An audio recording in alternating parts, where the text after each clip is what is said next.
Welcome back to Trucks and Tractor Power from Franklin, Georgia, Deer Creek Motorsports Park. Gary Lee along with Army Armstrong, where Joe Ganser continues to lead in Mudbuster in the open class cut tire competition. Glenn Seabold second, Miller American.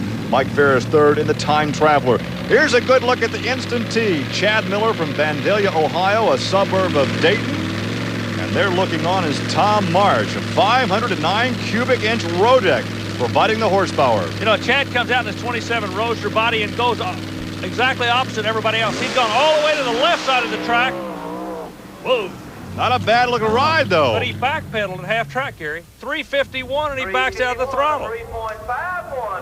But it will work down the left side. It's a little bit smoother than everybody else's had, hasn't it? So the other drivers are watching the competition to see what they do and where they do it from to get an idea of where they'll position their car. And looking on, Paula Harbuck, the 1990 Cut Tire champion. Let's talk to Chad Miller. Well, Gary, as you well know, track conditions are important in any form of motorsports. And Chad, this looks like just a bad track to run on to me today. Yeah, it's got some bad ruts in it and little humps, but that don't affect you too much. You got a good car and consistent. You can run down them bad ruts because that's what you build your car to. But we lost a blower belt there about three-quarter track. That's what really hurt us. Okay, thanks a lot. Thank you. You can see that blower belt fall away there about as he indicated half track. As we take a look now at Rick Bales, the crew chief for the new breed out of Tyler, Texas. George Gregory drives that one. And Arma, you had an interesting observation from the vantage point of a crew chief. Being a crew chief in any form of motorsport carries a lot of responsibility. The man that shoulders responsibility for the defending world champion George Gregory operation is Rick Bales. Now, Rick, your job is a unique one in the fact that you're the man that reads the gauges on this vehicle. Correct. We have 3 different gauges in here. One's a tack, so we know what kind of RPMs we turn. The other's the oil pressure, so we know whether our oil pressure's good or bad, or if we got to change a bearing. And the third's the cylinder head temperature gauge, which we use to indicate what the temperature was at the end of the pit. So if we know whether we had too much fuel or not enough fuel. Okay, let me ask you, why does the driver not read this? Why do you read them? I like my driver worrying about one thing, driving only. That way he's got one thing in mind, to go out and win and do the best he can without anything else in his mind. 496 janky engine power, the new breed, perhaps the most expensive rig here this afternoon, but he did not mention one gauge, did he? Yeah, I just noticed that. There's a gauge on the back of the blower to tell the amount of boost that they're running on the engine, and he just acted like that didn't exist. But it was the last gauge he looked at before walking away from the vehicle. Open cockpit. George Gregory, a member of the 2-second club. If there's something to be done in mud racing, I think this man has done it. There's the time to beat, 3.226. Sticks his pedal down. Man, that's impressive. Look at that, 3.018. He does it, 3.018, and he goes to the head of the class. Well, Gary, that puts him number 1. Let's see if he can stay there. Well, you're down there. You've caught up with George Gregory. George, a 301 on a hot afternoon. That's not bad. I don't know what we're going to have to do. I think our motor just laying down on us. It's been in there well over a year. It needs to be worked on. Well, he's not too excited for just having taken the lead, so let's see now what happens with Ron Pence. This may be the reason he's not excited. Ron Pence has been on a roll lately. He just won a USA Motorsports National Championship last week in Lexington, Kentucky, and everybody knows he can lay a number on you. Let's see what happens. 301. Boy, what a ride. Transmission or something like that. So close. Oh, so close, but not close enough. 3.168. Boy, he was bouncing across the top of that mud. Taking a ride. These guys are kind of like student kamikaze pilots. Once they leave that starting line, man, they got to fly out the other end, no matter what.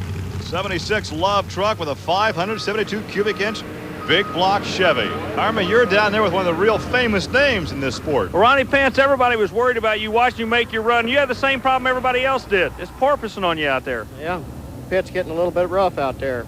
Did you do any damage to the vehicle? Well, I got a drive shaft broke in the rear and the front axle broke. So when it bounces like that, it's biting and letting go and biting and letting go, and it's breaking vehicles. Right. Yeah, it's tearing them up. When they come down, it puts a lot of strain on them. Okay. Sorry you didn't have better luck today. All right, thank you. Well, a rough track can make for an expensive track. Here's one of the more unique creations here today. This is the Stinger Dragster with Michael Atkins.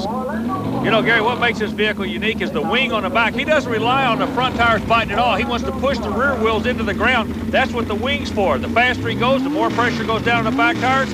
The front tires he could care less about. Time to beat, a 3:01.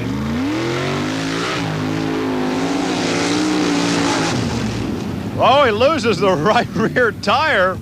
Not fast enough at 3.261. He has been much faster in this creation, though, but not today. You know, he had a beadlock on that wheel and still slung it off, Gary. A 3.261, not good enough to beat the new breed's 3.018.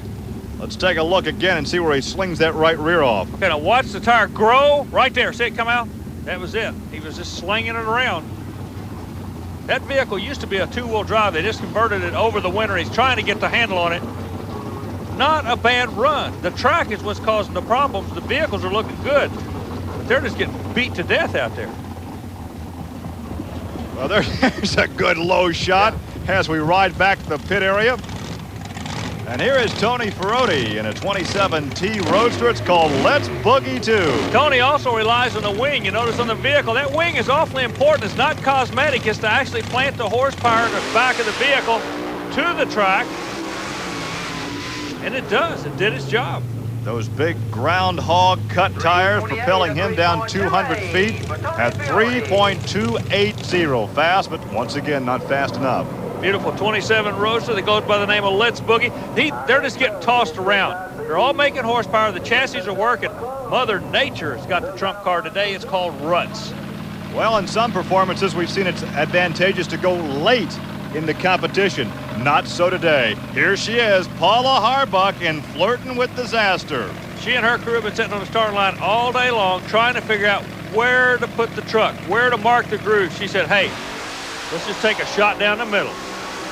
Oh, good shot indeed, but not quite fast enough. 3.190. 3.190, and George Gregory continues on top the heap at 3.018. That run for Paula good for third as we look at a future track official or perhaps a television producer with his stopwatch there. Let's talk to Paula Harbuck. Well, Paula, the run looked awfully good, but it kept working its way to the right towards the end of the track. The pit's really going away bad. It's rutting up bad. There's a hole right out there, and when you hit that hole, it just works its way over. It's just one of those things we thought we'd try. It might get a little bit better, but had to give it a shot or we'd never know. Well, as we add some more water, make it sloppier out there, George Gregory continues to lead the new breed. Then it's Ron Pence and Tater and Paula Harbuck in Flirting with Disaster. But don't forget, still lurking out there is the Mud Shark.